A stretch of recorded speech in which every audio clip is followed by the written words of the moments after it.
Mais laissons la parole à Jacques Pédéonta, président de l'Agence d'attractivité du développement touristique Béarn Pays Basque, qui va introduire brièvement cette conférence de presse.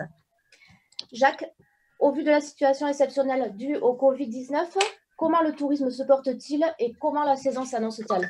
Alors écoutez, d'abord, bonjour à toutes et bonjour à tous. Je salue Madame Duplex, nouvelle maire de la commande, que je ne connais pas encore. Et vraiment, se connaître comme ça, c'est un peu particulier, mais j'espère vraiment, Madame le maire, qu'on aura le plaisir de se connaître très très rapidement et de travailler ensemble, parce que il est hors de question de toute façon pour le département d'imaginer des projets sur la commande sans le fait que la commune soit pleinement associée à ces projets et les partage également, parce que je crois, c'est vrai pour la commande, mais c'est vrai de toute chose, quelque part, si les projets sont pas partagés par le territoire et par les acteurs locaux, ça peut pas marcher. Bon, donc, j'espère que très vite, après ce moment, on pourra se connaître et partager un petit peu l'avenir que nous voyons pour votre commune et pour la commanderie en particulier. Alors, ceci étant dit, bon, vous me questionnez sur l'ambiance en général et le tourisme dans le département. Bon, commencer par vous dire que cette période très, très singulière et complètement surréaliste dans laquelle on est, fait que l'économie touristique d'une part et l'économie culturelle d'autre part sont en totale souffrance. Alors certes, hein, on voit à la télé ces jours-ci les plans sociaux qui sont nombreux et qui risquent de l'être encore plus à l'automne avec ce qu'on nous annonce. Cela dit, l'économie touristique et tout le secteur du CHR, hein, café, hôtel, restaurant, est en très très grande souffrance. Et de la même manière, les acteurs culturels, il y a Anne qui est ici autour de la table avec sa compagnie, mais Dieu merci, l'ancien ministre de la Culture a eu la bonne idée avec le président Macron de prolonger le portefeuille des intermittents en faisant que cette année serait une année blanche et de rallonger jusqu'à 2021, heureusement. Mais il faut savoir que beaucoup d'acteurs culturels ne sont pas non plus intermittents. Il y a beaucoup d'indépendants chez eux, beaucoup de gens qui sont en entreprise individuelle, et pour cela, pas de rentrée d'argent, des charges qui continuent à courir, parfois des emprunts à payer, des loyers. Enfin, c'est très compliqué.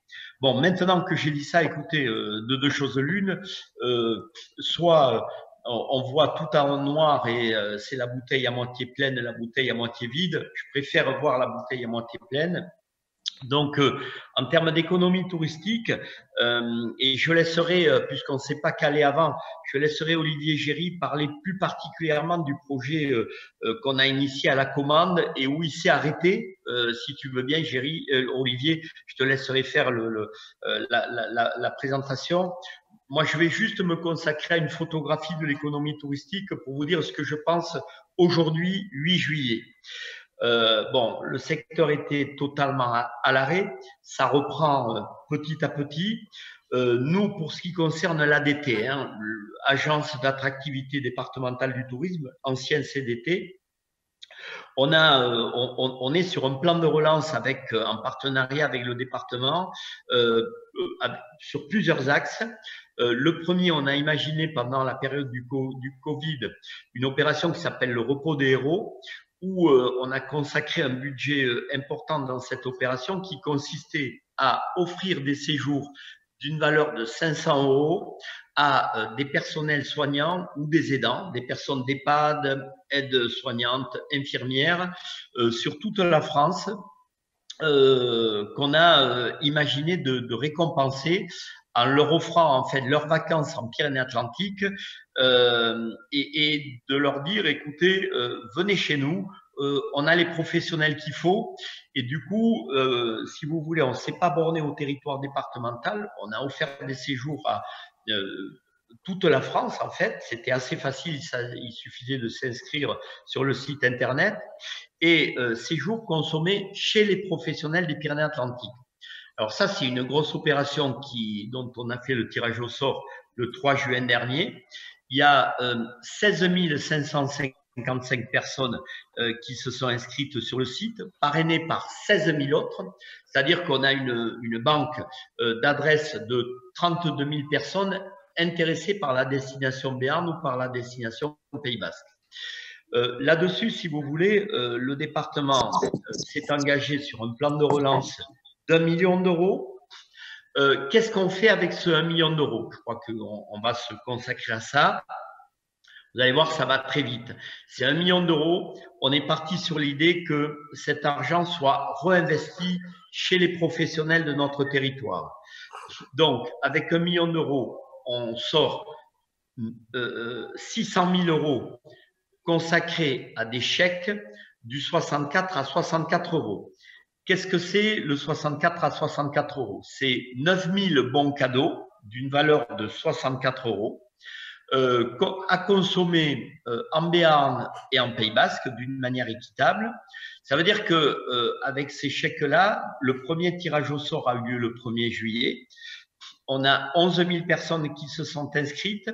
Il y aura 4 tirages au sort pendant les vacances avec ces bons cadeaux consommables de aujourd'hui jusqu'au mois de mars l'année prochaine.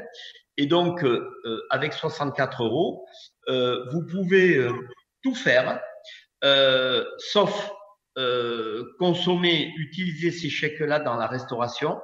C'est-à-dire qu'on a exclu la restauration de la consommation de ces chèques pour les consacrer uniquement aux activités et également à l'hôtellerie. Donc, très concrètement, pour revenir à la commande, parce que c'est ce qui nous intéresse, ben vous avez un gîte, vous avez un billet d'entrée à la commanderie. Anne va développer son programme avec peut-être des activités qui, dans le cadre de sa programmation, seront payantes. Eh bien, vous pouvez consommer ces activités. Très concrètement, vous gardez la facture.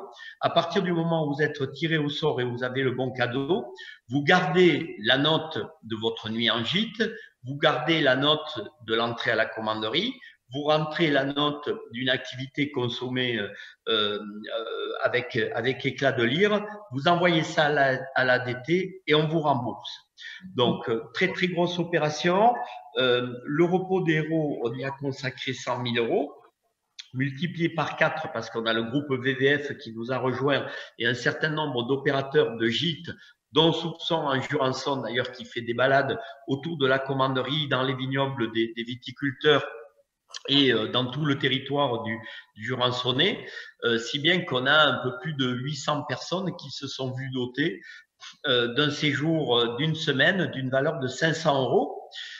Donc, il y a ce dispositif-là également. Et ensuite, tout un tas d'autres dispositifs avec une plaquette qui a été coéditée avec le département et qui est en train d'être distribuée avec un nombre de un peu plus de 300 000 exemplaires qui seront distribués dans les boîtes aux lettres. Et pour finir, on a gardé une poire pour la soif, si je puis dire, en faisant le pari suivant, et je termine là-dessus. Hein, je ne sais pas si j'aurai du temps de parole après, mais je termine là-dessus, comme ça j'aurai utilisé tout mon temps de parole pour laisser à Anne, à Olivier, à Madame le maire et à Anne le temps de présenter leur opération. Mais on a gardé un budget redéployé avec le département de l'ordre de 250 000 euros.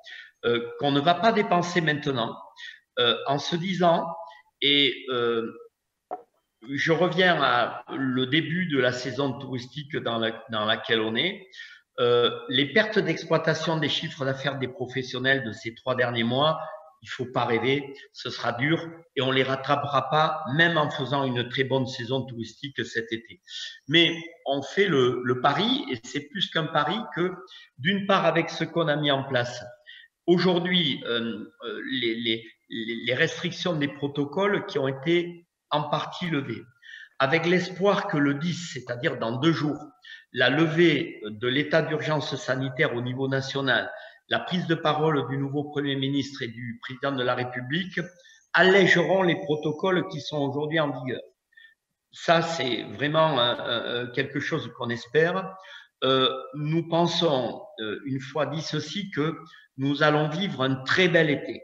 Nous pensons réellement que juillet et août seront de très beaux mois, qu'il y aura une très très belle activité touristique. Aujourd'hui, 48% des Français disent qu'ils partiront en vacances. C'est grosso modo les mêmes chiffres que les autres années, hein, avec ou sans Covid.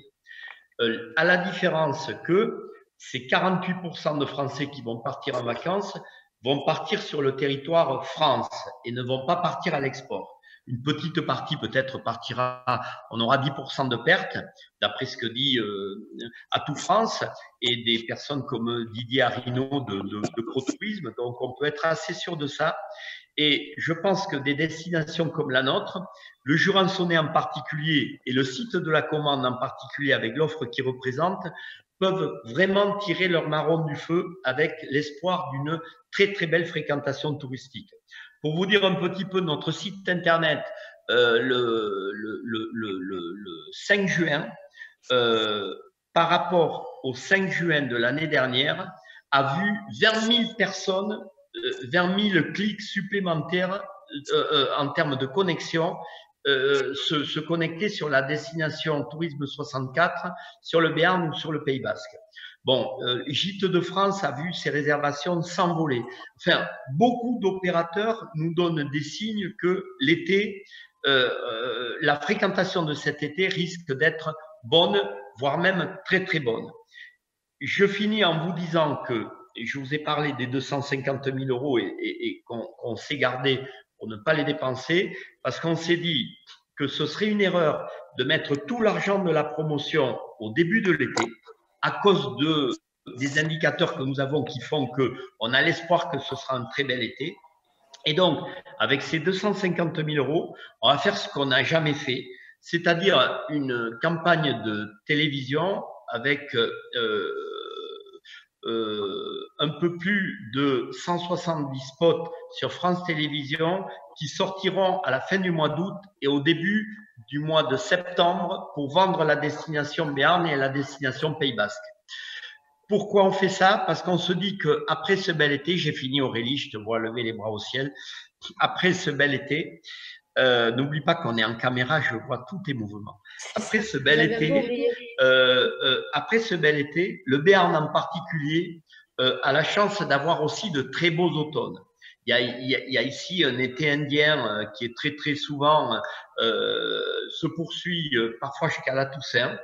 Et je pense qu'il faut qu'on soit à la relance à la fin de l'été pour dire à tous ceux qui ne sont pas partis en vacances, écoutez, venez chez nous, il fait beau, on a une très belle offre touristique, un site comme La Commande et le Jurançonnais peuvent vraiment répondre à cette attente-là, parce que je pense vraiment que le tourisme de patrimoine et de culture, pour peu qu'il soit bien animé avec des gens comme Éclat de Lire, eh bien, on a toutes les chances d'attirer chez nous une très très belle clientèle et d'avoir une belle saison touristique.